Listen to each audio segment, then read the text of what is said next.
They say sometimes you win some, sometimes you lose some. And right now I'm losing, babe. Stood on this stage night after night, reminding the broken it'll be alright. But right now, I just can't. It's easy to sing when there's nothing to bring me down. What will I say when I'm held to the flame like I am right now? I know you're able and I know you can. Stay through the fire with your mighty hand. But even if you don't, my hope is you alone. They say it only takes a little faith to move a mountain. Well, good thing a little faith is all I have right now. 'Cause God, when you choose to leave mountains unmovable, give me the strength to be able to see it is well with my soul. I know you're able and I know you can. Stay through the fire with your mighty hand. But even if you don't, my hope is you alone. I know the sorrow and I know the hurt would all go away if you just say the word. But even if you don't, my hope is you alone. You've been faithful, you've been good all of my days. Jesus, I will cling to you. Come what may, 'cause I know you're able, and I know you can. I know you're able, I know you can. Stay through the fire with your mighty hand. But even if you don't, my hope is you.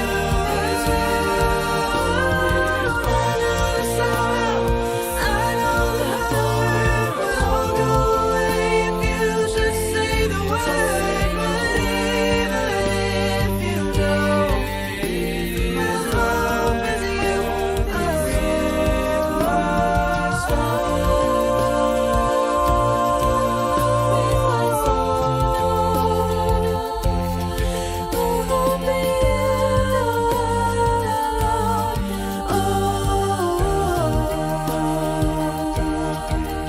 It is well with my soul. It is well with my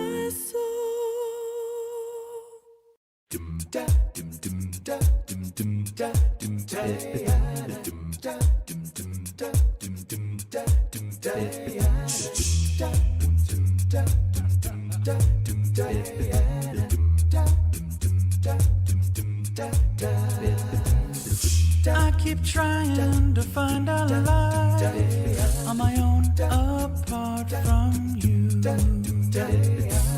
I am the king of excuses. I got a one for every selfish thing I do. What's going on inside of me?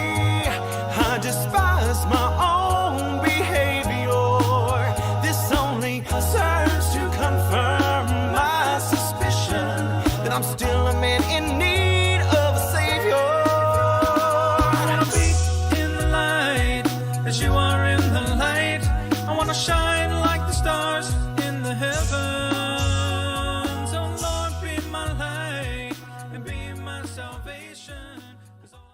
Well, good evening, Lufkin Central and online worship community. Jason Hollinger, the campus and community minister here. And we finished off our week last week in our evening devotionals talking about peace, hope, and love. And then we got into Monday night and talked about joy.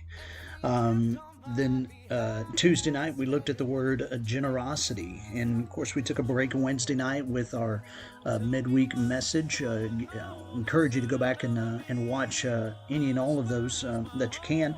And tonight, we are going to talk about the Holy Spirit.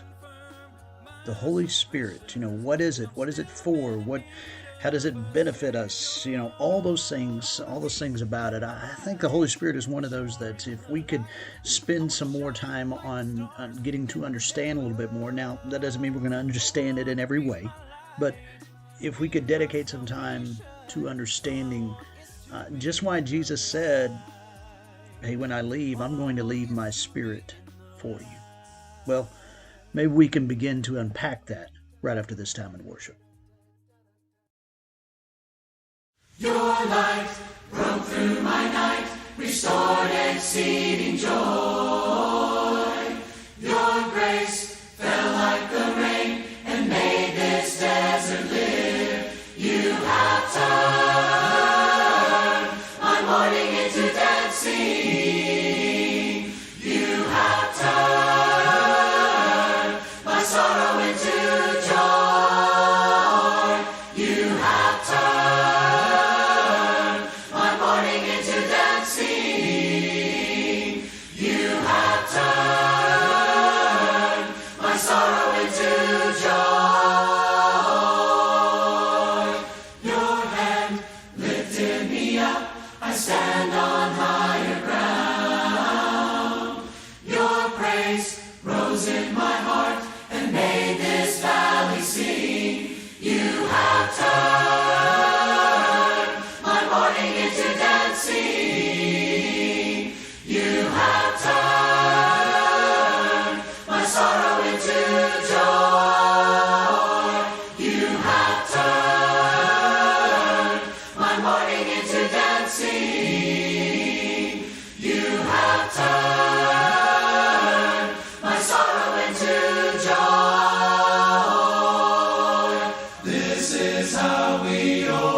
This is how we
If you've ever heard the phrase, the Holy Spirit, and you want to know what it means, where do you start? Well, you have to start on page 1 of the Bible, where the uncreated world is depicted as this dark, chaotic place. But then above the chaos, God's Spirit is there, hovering, ready to bring about life and order and beauty. Okay, but what is God's Spirit? Yeah, so the Spirit is the way the biblical authors talk about God's personal presence. The Hebrew word is ruach. Ruach. Yeah, you got to clear your throat at the end. So what is it? Well, ruach can refer to a number of different things, but what they all have in common is energy. Energy, how so? So there's an invisible energy that makes the clouds move or the tree branches sway. Right, wind. So in Hebrew, that's ruach. Okay. Now take a big breath. So you feel that inside you. Yeah, the air? Well, specifically the energy, right? The vitality in your body that you get from breathing deeply, that too is ruach. And this is the same word used in the Bible to describe God's personal presence. Just like wind and breath are invisible, God's Spirit is invisible. Wind is powerful, and so God's Spirit is powerful. And just as breath keeps us alive, so God's Spirit sustains all of life. Yeah, ruach. Now, as we continue on in the story of the Bible, we see God's Ruach giving special empowerment to people for specific tasks. The first person in the Bible this happens to is Joseph. God's Spirit enables him to understand and interpret dreams. And then it happens to this guy named Bezalel, and he's an artist. God's Spirit empowers him with wisdom and skills. He's given creative genius to make beautiful things in the tabernacle. And we also see God's Ruach empower a group of people called the prophets. They're able to see what's happening in history from God's point of view. That's exactly right. And here's the problem as the prophets saw it.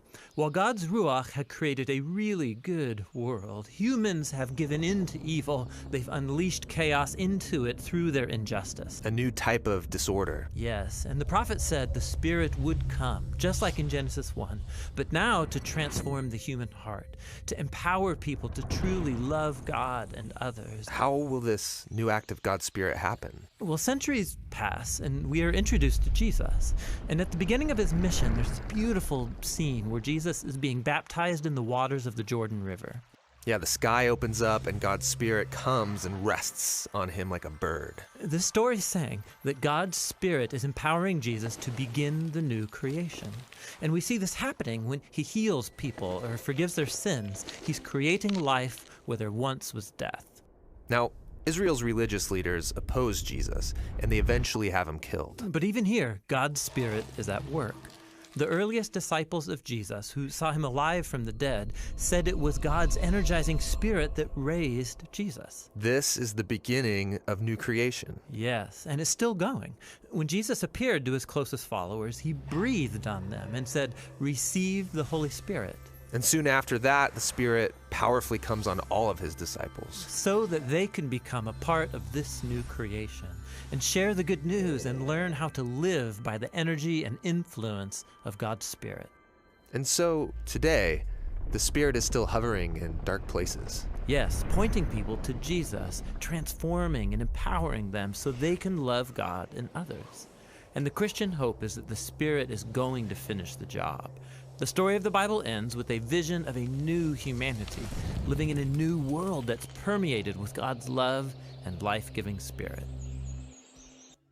Well, thank you for joining us tonight. Remember, we just have 2 more evening devotionals this week as we think about the Holy Spirit being the wise counsel that we need. We're going to look next couple of nights, some wisdom from the Old Testament to remind us that the wise counsel of God has been there all along. Y'all have a great night. God bless. Through the depths of my soul, no matter what I find, no matter what I find, no drought or famine, high or low, wherever I go, Oh, you're gonna find me there. Wherever I go, oh, you're right beside me there. In the rising flame, even in the pouring rain, even in the flood, I'm safe. Oh, you go wherever I go.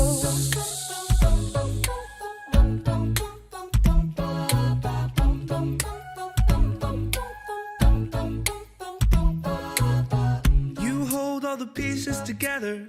You bring me strength in the desert. Oh, you defend my soul. You defend my soul, yeah. No height, no depth, no grave. Nothing on earth can keep you away. Oh, you're my only hope. You're my only hope. Life and death is truth, I know. Wherever I go, Oh, you're gonna find me there. wherever I go.